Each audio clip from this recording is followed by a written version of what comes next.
সৃষ্টি জগৎ কুল কায়নাতের মালিক কে? আল্লাহ সুবহানাহু ওয়া তাআলা। সকল ক্ষমতার সকল ক্ষমতার মালিক, যিনি রাতকে দিন বানাতে পারে, দিনকে রাত বানাতে পারে, বাটাকে আবার জোয়ার দিয়ে ভরে দিতে পারে। যেমন এই মাহফিলে আসার আগে আমাদের ইমানে ছিল ভাটা, ইমানে ছিল কি? যখন দরবারে প্রবেশ করেছে আমাদের ইমানে এখন জোয়ার আসছে। খাল বিল নদী নালা ডাঙ্গা পুকুর কুসুমি নদীতে জোয়ার আসলে যেমন ভরে যায়, কোরআনের মাহফিলে মানুষ আসলে ইমানের দ্বারা তার ইমানের আমল নামাটা বেড়ে যায়, ইমানের ডায়েরিতে ভরে যায়। এখন আমাদের প্রত্যেকটা মানুষের ইমানে জোয়ার চলে আসছে। আসছে কিনা? এই ইমানটা আমাদের মাগরিবের আগে ছিল না, এখন যতটা আছে চিল্লিয়ে বলেন সুবহানাল্লাহ। এজন্য পৃথিবীর সবচেয়ে গভীরতা সাগর প্রশান্ত, যার ভিতরে 36,000 ফিট পানি আছে। পৃথিবীর দ্বিতীয় গভীরতা সাগর আটলান্টিক মহাসাগর, যার ভিতরে 34,000 ফিট পানি আছে। পৃথিবীর সবচেয়ে উঁচা পাহাড় হিমালয়, যার উচ্চতা জমিন থেকে 35,000 ফিট। আল্লাহ বলেন, বান্দা, কারো গুনাহ যদি হিমালয় পাহাড়ের মতো হয়ে যায়, আমার দয়া আমার আটলান্টিক মহাসাগরের পানি পরিমাণ। কারো গুনাহ যদি আটলান্টিকের মতো হয়ে যায়, আমার দয়া আমার প্রশান্ত মহাসাগরের পানি পরিমাণ। এ বান্দা, তোর গুনাহ যদি প্রশান্ত মহাসাগরের পানি পরিমাণ হয়ে যায়, আমি আল্লাহর দয়া আমার আরশে কুরসি সমান। কারো গুনাহ যদি ওই পরিমাণ হয়ে যায়, তারপর নৈরাশ হয়ে যাস না। আল্লাহ বলেন, লা তাকনাতু মির রাহমাতিল্লাহ। জোরে বলেন সুবহানাল্লাহ। আল্লাহ বলেন, বান্দা নৈরাশ হয়ে যেও না, আমার রহমতের দরজা খোলা আছে। কখন প্রবেশ করবে, কখন তুমি ঢুকবে, ঢুকে যাও। তুবু ইলাল্লাহি তাওবাতান নাসুহা, তওবা করো, খাঁটি তওবা করো। আমি আল্লাহ তওবার দরজা খোলা রেখে দিয়েছি। এই তওবা করতে কি আমরা রাজি? আরো জোরে বলেন রাজি। তওবা তো জীবনে আমরা করতে বললাম, আস্তাগফিরুল্লাহ রাব্বি মিন কুল্লি যামবি, এর নাম তওবা নয়। এর নাম কি? তওবা নয়। আসল তওবা হলো, আমি নামাজ ছেড়ে দিয়েছি, এখন থেকে নামাজ পড়বো। সুদ খেয়েছি, খাবো না। আমি চোখের দ্বারা জেনার কাজ করেছি, এখন থেকে আর করবো না। নিজে আমি হাত দিয়া পরের মালগুলো টেনে টেনে গেছি, আর আসবো না। এর নাম হলো তওবা। সুবহানাল্লাহ। ভাইরা আমার, এই জন্য আল্লাহর কাছে প্রিয় হলো চোখের পানি। চোখে আমাদের পানি নাই, মুকাবিয়ার হাসনা পাতলা, চোখে পানি নিয়ে যখন মাহফিলে কাঁদতেন। ভাইরা আমার, আমরা তাকে দেখি না। সোনাউটা হুজুরের কথা, সোনাউটা মওলানা মখদুম। ভাইরা আমার, মরহুম পীর সাহেব আব্দুল লতিফ সাহেব, তার জবানের কথা শুনেছি আর বলতে, যে কোরআনের মাহফিলে আসতো, চোখের পানি ছেড়ে কাজ কর, বলতাম না বৃষ্টি দিবানা তো হাসারে আমসে। এমন ভাবে বৃষ্টি হতো মাহফিলের চতুর্পাশে, এক মরুম পানি হতো তার মাহফিলে ঢুকতো না। এজন্য ভাইরা আমার, আল্লাহর ওলিদের চাওয়ার আপনার আমার চাওয়া এক জিনিস, এক জিনিস নয়।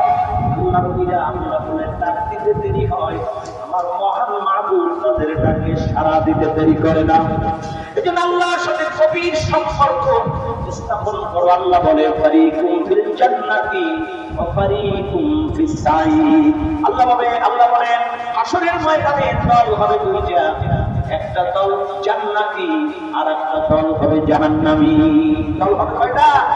আরেকটু জোরে বলেন। দুনিয়াতে এখন দলের কোনো শেষ নাই। কথা বলে, যত লোক তাতে দল বেশি। কারণ একজনের দুইটা দল হতো,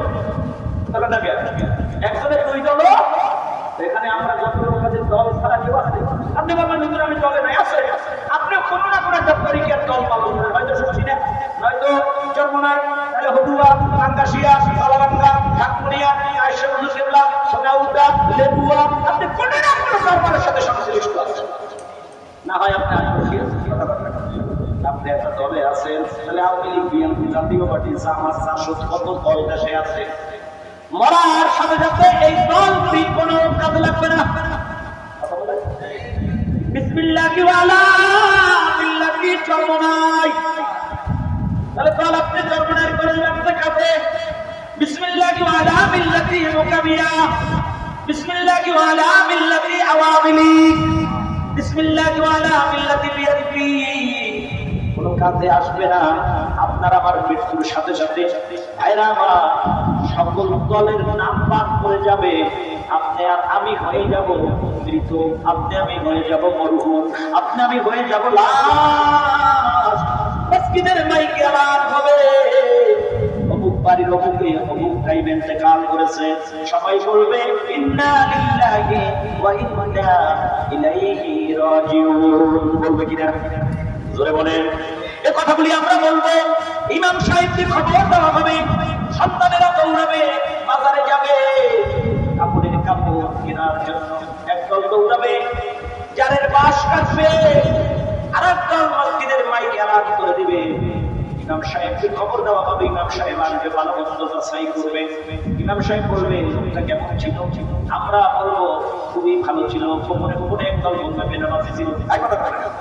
সারা জীবন সুদের ব্যবসা করবে, আপনারা নাই, সারা জীবন ঘুষের টাকা হাতে তুলেছে, সাক্ষী ওখানে হয়ে যাবে। ইমাম সাহেব জানাজা করবে, কবরের পাশে নিয়া বলবে বিসমিল্লাহি ওয়া আলা মিল্লাতিল বলবে বিসমিল্লাহি ওয়া আলা মিল্লাতি রাসূলিল্লাহ।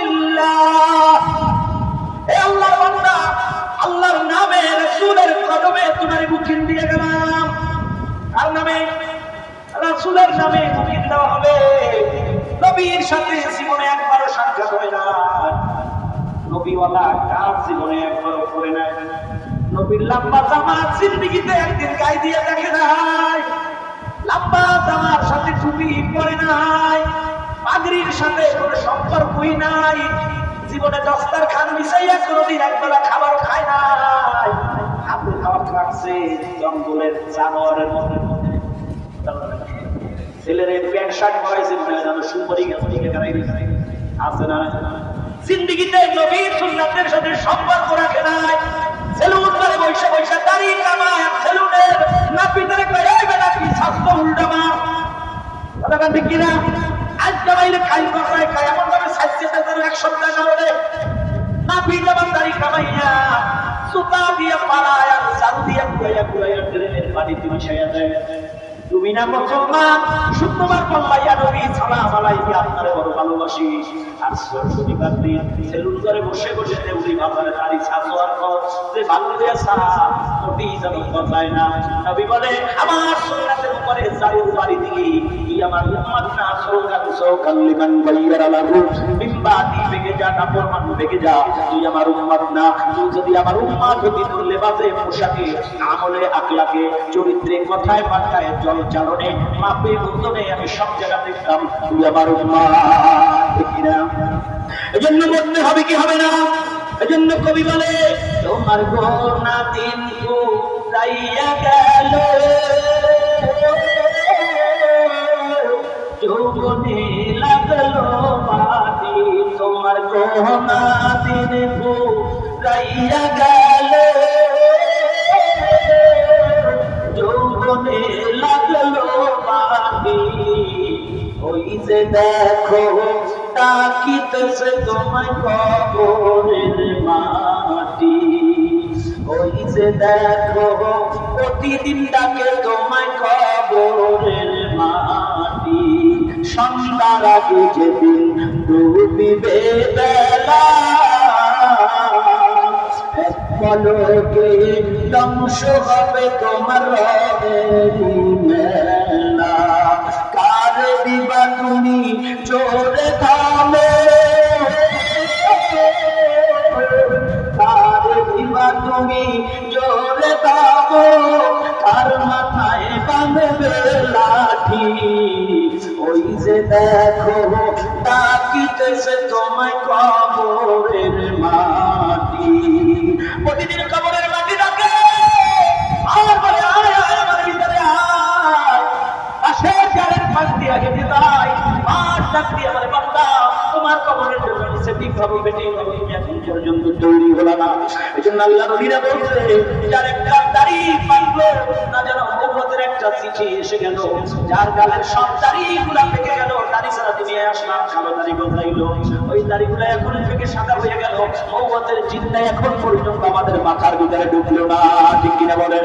এজন্য কবি বলে, কার ভরসায় তোরে মন কিসের করো আশা, এত সাদের পাখি একদিন ছাইরা যাবে বাসা।